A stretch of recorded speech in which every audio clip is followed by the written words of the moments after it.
Het is niet alleen afschuwelijk, het is ook beangstigend dichtbij om de vrijheid van meningsuiting met de dood te moeten bekopen. Namens Lutse Kooistra en zijn collega's van het Fries Dagblad, Alex Bijshuizen en zijn mensen van de Omroep, namens de journalisten van de Friese Huis en Huis weekbladen en alle collega's van de Leeuwarden Courant wil ik graag het volgende met u delen. Morgen wordt bekend hoe Friesland straks in mei stilstaat bij 70 jaar bevrijding en herdenking.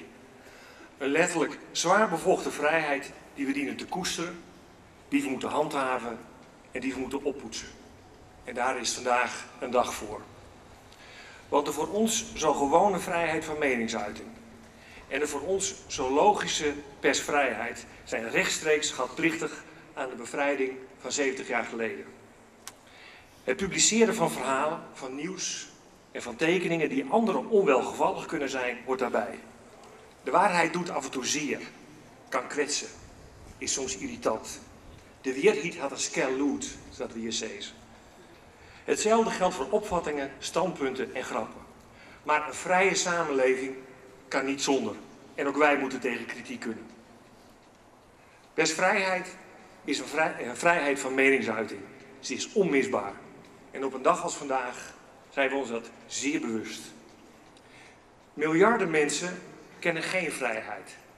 Landen met persvrijheid zijn wereldwijd ver in de minderheid. Dat vergeten we gemakkelijk.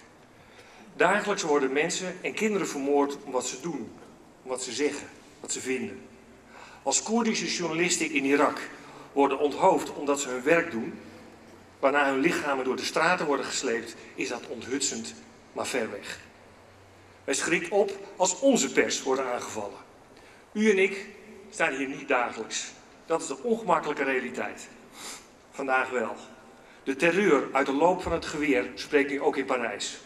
Collega's van een redactie die de persvrijheid verkenden in haar meest elementaire vorm zijn vermoord. Hun vrije woord werd het zwijgen opgelegd door Kalashnikovs. Dat raakt ook ons diep. Daarom zijn we stil ter nagedachtenis van die collega's en de politiemannen en uit respect voor hun nabestaanden. Maar stil zijn volstaat niet. Wij mogen ons niet het zwijgen op laten leggen.